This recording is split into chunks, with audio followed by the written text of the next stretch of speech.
నమస్కారం. న్యూస్ 9 టీవీకి స్వాగతం.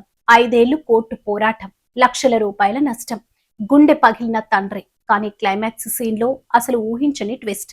నిన్నటి వరకు శత్రువు అనుకున్న భర్తే దేవుడయ్యాడు, ప్రాణాలు కాపాడాడు. అసలు శిఖా సింగ్ మైండ్ గేమ్ ఆడిందా, లేక నిజంగానే మారు మనస్సు పొందిందా? అసలేం జరిగింది?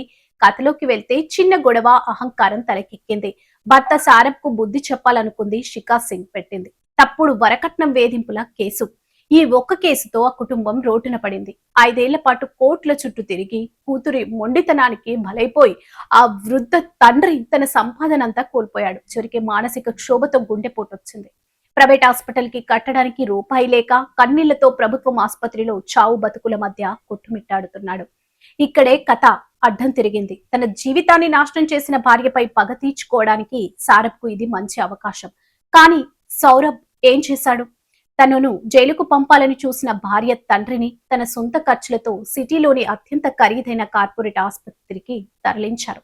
రూపాయి వెనకాడకుండా ట్రీట్మెంట్ చేయించి ప్రాణాలు కాపాడాడు. నిజమైన మొగాడి సంస్కారం అంటే ఇది. పగ తీర్చుకోవడం కాదు, ప్రాణం నిలబెట్టడం. కట్ చేస్తే మరుసటి రోజు కోర్టు విచారణ.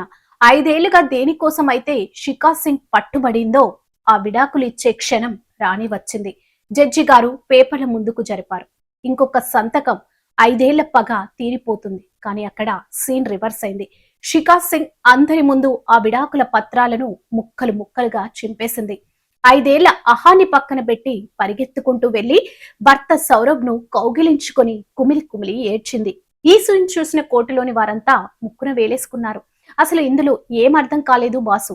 ఒక తండ్రి ప్రాణం పోయే పరిస్థితి వస్తేనే కానీ ఆమెకు బుద్ధి రాలేదా? 5 ఏళ్ల పాటు ఒక నిర్దోషిని కోర్టుల చుట్టూ తిప్పినందుకు ఆ ఒక్క కౌగిలింత ప్రాయశ్చిత్తం అవుతుందా? ఇది నిజమైన పశ్చాత్తాపమా, లేక తప్పు తెలిసిపోయి భర్త కాళ్ల వేళ్ల పడటమా? శిఖా సింగ్ చేసిన ఈ పనిపై మీ అభిప్రాయం ఏంటి? కామెంట్ చేయండి. నిరంతరం అప్డేట్స్ కోసం చూస్తూనే ఉండండి న్యూస్ 9 టీవీ.